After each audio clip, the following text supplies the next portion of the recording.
আব্দুল কাদের জিলানীর মাজার হচ্ছে ইরাকে। সুবহানাল্লাহ বলেন। সে আব্দুল কাদের জিলানীর মাজারের খাদেম ঝাড়ুদারকে যখন গ্রেফতার করে আবু গারিব কারাগারে নেওয়া হলো, 40টা কুকুর দেওয়া হলো, যে কুকুরগুলো ক্ষুধার্ত 1 সপ্তাহ পর্যন্ত খায় নাই। ওদের টার্গেট ছিল আবু গারিব কারাগারের কুকুরগুলো। যেই লোকগুলোকে গ্রেফতার করে নিয়ে গেছে 40টি কুকুরের জন্য 25 জন মানুষকে যখন নিয়ে গেল, মনে করেছিল ছিঁড়ে খেয়ে ফেলবে। দেখলো প্রায় যে 25 জন মানুষকে নেওয়া হয়েছিল 24 জনকে খেয়ে ফেললো, কিন্তু একটা মানুষকে কেউ খাচ্ছে না। বারবার কুকুরগুলো এসে, ডগস্কারগুলো এসে নাকে ঘ্রাণ নিয়ে চলে যাচ্ছে, একটা মানুষকে খাচ্ছে না কুকুর। জিজ্ঞেস করা হলো কে উনি, অবাক হয়ে গেল, বলে উনি হচ্ছেন আব্দুল কাদের জিলানীর মাজারের ঝাড়ুদার। আল্লাহু আকবার বলেন। কুকুর চিনে, কুকুরও চিনে আল্লাহর ওলিদেরকে। আল্লাহু আকবার বলেন। এক্ষেত্রে যদি আপনি বিজ্ঞানীকে জিজ্ঞেস করেন যে কুকুর এখানে কেন খাতির করলো, বলে এটা আমার বুঝে আসে না, এটা আমি বুঝবো না, এখানে বিজ্ঞান বুঝবে না। পৃথিবীর হিউম্যান অ্যানাটমিকে যদি জিজ্ঞেস করেন, কোন এমব্রিওলজিস্ট ভ্রূণতত্ত্ববিদকে যদি আপনি জিজ্ঞেস করেন যে ভাই পৃথিবীতে সন্তান হয় কেমনে, তাহলে বিজ্ঞান বলবে পৃথিবীতে সন্তান হয় ক্রোমোজোমের মাধ্যমে।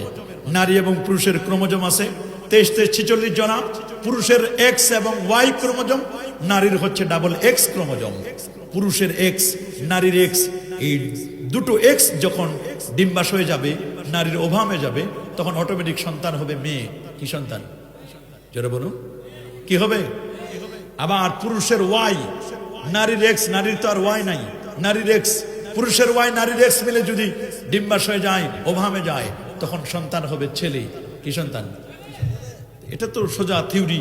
আল্লাহ কোরআনেও বলে দিয়েছেন, হাল আতা আলাল ইনসান হিনুম মিনাদ দাহর লাম ইয়াকুন শাইআম মাযকুরা ইন্না খালাকনাল ইনসানা মিন নুতফাতিন আমশাজ নাবতালি ফাজআলনাহু সামিআম বাসীরা ইখতিলাত মিন মাইর রাজুল ওয়া মিন মাইল মারআ।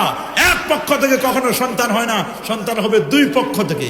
কিন্তু যদি আপনি জিজ্ঞেস করেন যে ঈসা রুহুল্লাহ, আজকে যেখানে লিখেছেন 16 জানুয়ারি 2026, এই যে 2026 আমরা লিখলাম, আমি যদি জিজ্ঞেস করি 2026টা কি, উত্তর অনেকেই দিতে পারবেন না। 2026 হলো, এটা ঈসাই সাল, এটা ঈসা নবীর জন্ম। ওনার বয়স বর্তমানে 2025 বছর 16 দিন, আজকের দিন সহ। কত দিন? ঈসা নবীর বয়স হলো 2025 বছর 16 দিন। আজকে থেকে ঈসা নবীর বয়স 2025 বছর 16 দিন। অথচ আমার আল্লাহ তাকে 33 বছর 8 মাস 9 দিন বয়সে আল্লাহ তাআলা তাকে 4র্থ আসমানে উঠাই নিয়েছেন। যদি ঈসা নবীর জন্মটা মিরাকেল একটা জন্ম, অত্যাশ্চর্য একটা ঘটনা। কারণ ঈসা নবীর যে ছেলে হিসেবে জন্ম নিলেন, ঈসা আলাইহিস সালাম যে ছেলে, এই ছেলে তো হওয়ার কথা না বিজ্ঞানের থিওরি মতে। কারণ বিজ্ঞান বলছে এক্স এবং ওয়াই ছাড়া ছেলে হবে না।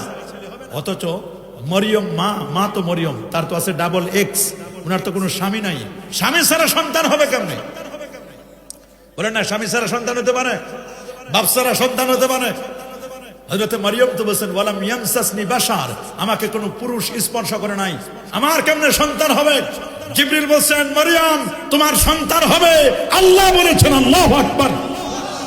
হযরত মরিয়ম আলাইহিস সালাম বলেন, আমার সন্তান হবে। এটা অবাক করার মতো। বলে, হ্যাঁ আল্লাহ বলেছেন সন্তান হবে। মুখটা হাঁ করো। মুখটা হাঁ করছে, জিবরিল আমিন মুখে ফু দিয়ে গেছে, মরিয়ম চুপ, তুমি কোনো কথা বলতে পারবা না। 1 দিন, 2 দিন, 3 দিন, 5 দিন, 6 দিন, 7 দিন পর্যন্ত কথাবার্তা নেই। সেই সময় রোজার সিস্টেম ছিল মৌনতা, কথাবার্তা বলা ছাড়াই রোজা রাখতে পারতেন। আল্লাহু আকবার বলে। রোজা রাখবে কিন্তু কথা বলতে পারবে না। বর্তমান তো আমরা, আল্লাহ বড় ইহসান করেছেন, আমরা রোজা রাখে কথা বলতে পারি। কথা এমন বলি, এমন গীবত শেকায়েত এমন করি, আমরা এমন বকবক করি যে আমাদের রোজার যে অ্যাকশন এটা থাকেই না। কথা বলেন, আরো যারা বলেন, রোজার অ্যাকশনটাই থাকতেছে না। বড় কঠিন অবস্থা। যদি আপনি জিজ্ঞেস করেন ঈসা রুহুল্লাহ কেমনে জন্ম নিল, ওনার তো ঈসা রুহুল্লাহর বাবা নাই, মরিয়মের স্বামী নাই, বিজ্ঞান মুখ থুবড়ে পড়ে যাবে। বিজ্ঞান বলবে সরি, এটা আমাদের পক্ষে সম্ভব না, এটা আমরা উদ্ঘাটন করতে পারবো না। এখানে বিজ্ঞান একেবারে সরি বলে ফেলবে। আপনি শুনলে অবাক হবেন, হযরত শাহজালাল ইয়ামানি